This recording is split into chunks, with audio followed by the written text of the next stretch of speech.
저는 여러분들과 함께 사사기 11장의 말씀을 함께 나누도록 하겠습니다. 오늘 본문에 등장하는 사사 입다는 이제까지 등장한 다른 사사들보다도 성장 배경이 상당히 불우한 가운데에 자랐던 그런 사람입니다. 그럼에도 불구하고 히브리서 11장 32절에 보면은 이 입다라고 하는 사사는 기드온과 바락과 삼손과 같은 사람들과 함께 활약했던 것들이 성경에 기록되어져 있는 것입니다. 요셉의 생애를 우리는 흔히 밑바닥까지 내려갔던 그가 정상까지 올라간 주인공으로 우리는 자주 등장을 시킵니다만, 입다 역시도 그러한 칭호를 받기에 조금도 부족함이 없는 인물이라고 저는 생각을 합니다. 그 이유는 무엇이냐면은 그도 밑바닥의 삶에서 정상의 자리에 올라간 한 성경의 주인공이기 때문인 것입니다. 그래서 오늘 저는 입다라는 사람의 성장 배경, 그가 어떠한 과정을 거쳐서 그러한 정상의 자리까지 올라갈 수 있었는가를 살펴보기를 원하는 것입니다. 물론 입다 그러면은 흔히 우리는 생각할 때에 하나님 앞에 소원 기도한 사람으로 우리는 아주 대표적인 인물로 생각을 합니다만, 오늘은 그의 성장 배경을 중심으로 그가 어떻게 성장을 했는지, 그리고 어떻게 그 정상 자리에까지 올라갈 수 있었는지를 여러분들과 함께 이 아침에 살펴보기를 원합니다. 오늘 그의 성장 과정을 먼저 우리가 살펴볼 것은 무엇이냐면 그가 불행한 환경 속에서 자랐다라는 것입니다. 입다는 기생의 아들로 태어나서 배다른 형제들과 함께 어린 시절을 보냈습니다. 그래서 그 형들로부터 많은 구박도 받고 많은 학대도 받고 많은 멸시와 천대를 받으며 그는 삶을 살아왔습니다. 그것을 성경 오늘 1절과 2절에 우리에게 말해주고 있습니다. 기르앗 사람 큰 용사 입다는 기생이 길르앗에서 낳은 아들이었고, 길르앗의 아내도 아들들을 낳았더라. 아내의 아들들이 자라매 입다를 쫓아내며 그에게 이르되 너는 다른 여인의 자식이니 우리 아버지 집 기업을 잊지 못하리라 한지라. 결국 입다는 배다른 형제들에게 쫓겨나게 됩니다. 그래서 정처 없이 그는 집을 나와서 떠돌이 생활을 하다가 그가 만났던 사람들이 오늘 성경 3절에 보니까 잡류들과 어울렸다라고 기록이 되어 있네요. 3절을 한번 읽어보도록 하겠습니다. 이에 입다가 그 형제를 피하여 돕당에 거하매 잡류가 그에게로 모여와서 그와 함께 출입하였더라 그랬습니다. 사랑하는 여러분들이요, 잡류라는 게 무엇일까요?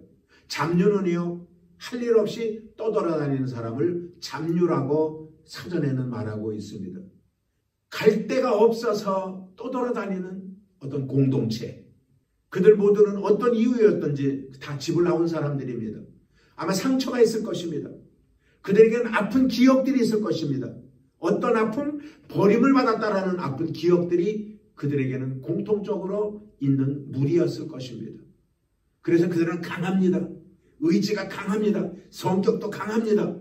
그래서 어떤 사람들은 이야기를 합니다. 입다와 함께 모여있는 그 공동체의 사람들은 자기들의 아픔, 이런 것들을 복수하거나 안갚음하려고 하는 목적보다는 사회에 자기들과 같이 소외당한 사람들, 버림받은 사람들, 이런 사람들을 위하여 어떤 운동을 했던 어떤 공동체라고 평가들을 하고 있습니다.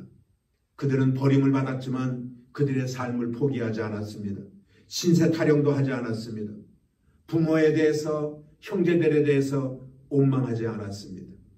그래서 성장 배경의 두 번째 우리가 살펴보고 싶은 것은 무엇이냐면은 그는 희망을 버리지 않았다라는 거예요. 희망을 버리지 않았다라는 거예요. 그러던 가운데에 암몬 족속이 이스라엘을 공격해 왔을 때에 이스라엘의 장로들이 입다를 찾아와서 부탁을 합니다. 그것이 5절과 6절의 말씀입니다. 암몬 자손이 이스라엘을 치려 할 때에 길르앗 장로들이 입다를 데려오려고 돕당에 가서 입다에게 이르되 우리가 암몬 자손과 싸우려 하나니 당신은 와서 우리의 장관이 되라. 이스라엘의 장로들이 입다를 찾아와서 우리를 위하여 싸워달라고 요청을 합니다. 사랑하는 여러분들이요, 어떻게 입다에게 이런 요청을 할 수가 있을까요? 그건 다른 것이 아닐 것입니다. 그만큼 입다가 영향력을 가지고 있는 사람이기 때문일 것입니다. 성경은 그래서 말합니다. 당신이 우리의 장관이 되어달라고 이야기를 합니다. 그래요, 사람들이 볼 때 입다는 전쟁에서 능히 이길 만한 힘을 가지고 있는 용사라고 그들이 판단을 했기 때문에 입다한테 와가지고 부탁을 하고 있는 것입니다. 나는 그렇게 생각합니다. 우리 믿음의 사람들이 그러한 모습을 세상 사람들에게 보여주어야 된다고. 세상 사람들에게 무언과 다른 모습을 우리가 보여줘서 그들이 우리를 통하여 하나님의 살아계심을 인정하고 우리를 통하여 하나님의 능력을 그들이 인정할 수 있는 그러한 모습이 되어야 된다라고 저는 생각을 합니다.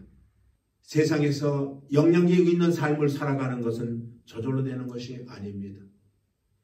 밑바닥에서 정상적인 자리까지 올라가는 것도 저절로 되는 것 아닙니다. 많은 사람들은 꿈이 있으면 된다라고 이야기를 합니다. 물론 맞습니다. 성경에는 꿈이 없는 사람은 망한다고 얘기를 했습니다. 꿈이 있어야 됩니다. 근데 꿈만 가지고는 안 되는 것입니다. 우리는 그 꿈을 가지고 어떤 대가를 치룰 때에 목적을 이룰 수가 있는 것입니다. 그렇기 때문에 꿈만 가지고 가만히 앉아 있는다고 해서 어떤 일이 이루어지지 아니한다라는 사실인 것입니다. 그러므로 사랑하는 여러분들이요, 고민만 하고 앉아 있지 마십시오. 사랑하는 여러분들이요, 걱정만 하고 있지 마십시오.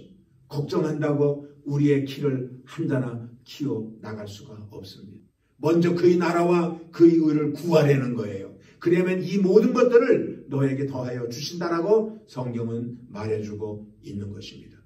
우리 가운데 앞서 갔던 사람들을 보면 아브라함 링컨이든지 또 발명왕 에디슨이든지 작곡가 베토벤이든지 이 모든 사람들은 다 불우한 환경 속에서 자랐던 사람들입니다.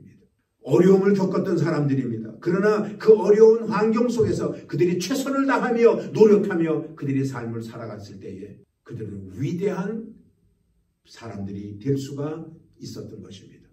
저는 입다가 위대한 사사가 될 수 있었던 세 번째 단계는 무엇이냐면은 그는 용서의 마음을 가졌다라는 사실인 것입니다. 어느 날 나를 버렸던 사람들이 나를 찾아와서 자기들을 위하여 싸워달라고 얘기를 합니다.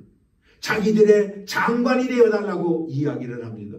여러분들 얼마나 기가 막힌 일입니까? 이게 있을 수가 있는 일이겠습니까? 그걸 쉽게 그러겠다고 얘기를 할 수가 있겠습니까? 나를 쫓아낼 때는 언제고 이제 와서 나에게 도와달라고 부탁을 한다니 덥석 그들의 손을 잡기가 쉽지가 않을 것입니다. 그렇지만 나는 이런 생각을 해보았습니다. 그들이 입다를 찾아와서 그에게 간청을 하는 이 모습을 상상을 한번 해보십시오. 자존심 상하는 일이 아니겠습니까? 참 감사한 것은 입다가 그들의 말에 동의를 해줍니다. 섭섭한 감정도 있었을 것인데 그러한 감정을 앞세우지 아니하고 그들을 용서하여 주었다라는 사실인 것입니다. 이러한 용서의 마음이 주님의 마음 아니겠습니까? 우리는 항상 주님을 바라보고 주님을 닮겠다고 우리는 늘 입술로 고백을 하며 신앙생활을 해나가는데 오늘 입다를 통해서 다시 한번 결단하고 싶습니다. 나도 용서하리라. 자주 여러분들에게 그런 이 말씀드리지만 내가 누구를 미워하면 그 미움을 받는 사람은 두 다리 뻗고 잠을 잡니다. 나는 잠을 잘 수가 없습니다. 밤새껏 미워서요. 견딜 수가 없어서요. 나는 끙끙거리며 잠을 못 자는 거예요. 누가 손해보는 겁니까? 용서하지 않고 내가 계속 미워하면 내가 견딜 수가 없다라는 사실인 것입니다. 오늘 사랑하는 여러분들이요. 그러므로 말미암아 우리는 용서하는 자들이 되십시오. 이제 고난주간도 지났고 부활주일도 지났어요. 예수 그리스도는 다 용서했어요. 3번씩이나 부인했던 베드로도 용서했어요. 갈릴리 바다 찾아가서 용서해 주었어요. 사랑하는 여러분들이요. 오늘 입다가 큰 사람이 될 수 있었던 것은 용서의 사람이었기 때문인 것입니다. 자, 마지막으로 입다가 위대한 사사가 될 수 있었던 성장 배경의 마지막 단계는 하나님을 의지하는 삶을 살았기 때문이라는 것입니다. 입다는 하나님이 함께 하시면 어떤 일이든 이루어질 수 있다라고 생각을 했습니다. 주님께서 내 편이 되시면은 악한 원수마귀가 나를 건드리지 못한다라는 것을 그는 믿었습니다. 내 힘으로 어떤 것을 하는 것이 아니라 하나님이 나와 함께 하시면 나는 연약하지만 이스라엘 나라를 위하여 내 민족을 위하여 내가 나아가서 앞장서서 싸울 수 있다는 믿음을 그는 가졌다는 것입니다. 이것이 입다의 믿음인 것입니다. 그것을 성경은 9절에 말해주고 있습니다. 입다가 길르앗 장로들에게 이르되 너희가 나를 데리고 본향으로 돌아가서 암몬 자손과 싸우게 할 때에 만일 여호와께서 그들을 내게 붙이시면 내가 과연 너희 머리가 되겠느냐. 오늘 이 입다의 이 고백 가운데 보게 되면 여호와 하나님께서 내 손에 붙여주시면 이라는 말이 나옵니다. 그렇습니다. 모든 전쟁은 하나님의 손에 달려있다. 그래서 하나님이 그 전쟁을 내 손에 붙여주시면 나는 이길 수 있다. 나는 할 수 있다. 능히 모든 것들을 극복할 수 있다라는 이 믿음을 가지고 그는 전쟁에 나아갈 수가 있었던 것입니다. 사랑하는 여러분들이요. 그래서 입다는 수락을 합니다. 그러겠습니다. 하나님이 내 손에 붙여주시기 때문에 나는 하겠습니다. 하나님이 내 손에 붙여주시기 때문에 나는 그걸 믿고 내가 당신들 앞장서서 내가 나아가겠습니다. 그리고 그는 전쟁에 장로들이 부탁한 그 전쟁에 그는 수락을 했던 것입니다. 그러면서 그는 중요한 말을 합니다. 그것이 11절입니다. 이에 입다가 길르앗 장로들과 함께 가니 백성이 그로 자기들의 머리와 장관을 삼은지라 입다가 미스바에서 자기의 말을 다 여호와 앞에 고하니라. 구약에 보게 되면 전쟁을 나갈 때에 항상 여호와 하나님 앞에 제사를 지내고 전쟁에 나갔던 사실들을 우리는 너무나 잘 알 것입니다. 그렇습니다. 어떤 일을 행할 때에 먼저 우리는 하나님을 만나야 됩니다. 자주 만날수록 좋습니다. 매일 만날수록 좋습니다. 하나님과 동행하고 하나님과 교제하고 하나님과 함께 의논하고 그러면서 어떤 일들을 우리가 해나갈 때에 우리는 절대 실망하지 않을 것이고 실수하지도 않을 것입니다. 그렇기 때문에 만나야 됩니다. 만날 수 없는 환경이 우리에게 자꾸만 주어진다 할지라도 우리는 어떻게 해서든지 만나야 됩니다. 꼭 성전에 나와서 하나님을 만나지 못하면 있는 자리에서라도 우리는 하나님을 만나야 됩니다. 말씀으로 만나야 됩니다. 기도로 만나야 됩니다. 찬양으로 우리는 하나님을 만나야 되는 것입니다. 그렇습니다. 우리는 하나님과 만나야 됩니다. 그럴 때 하나님께서 우리의 인생을 역전시켜 주시는 거예요. 여러분들 요셉이 저 밑바닥까지 내려갔었지만 그가 나중에 애굽의 국무총리가 되는 과정 속에 하나님과 동행하였으니 하나님과 함께하였으니 그런 말씀이 성경에는 기록되어져 있는 것입니다. 그렇습니다. 우리는 하나님과 만나야지 돼요.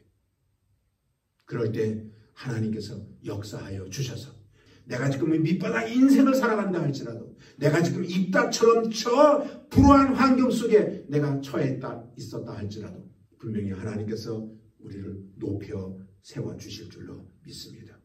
아무쪼록 사랑하는 여러분, 어려운 환경 속에서 오늘 입다를 통해서 우리가 말씀을 들었던 이 부분들을 기억하면서 오늘 여러분들도 승리하시기를 주님의 이름으로 축원을 드리겠습니다.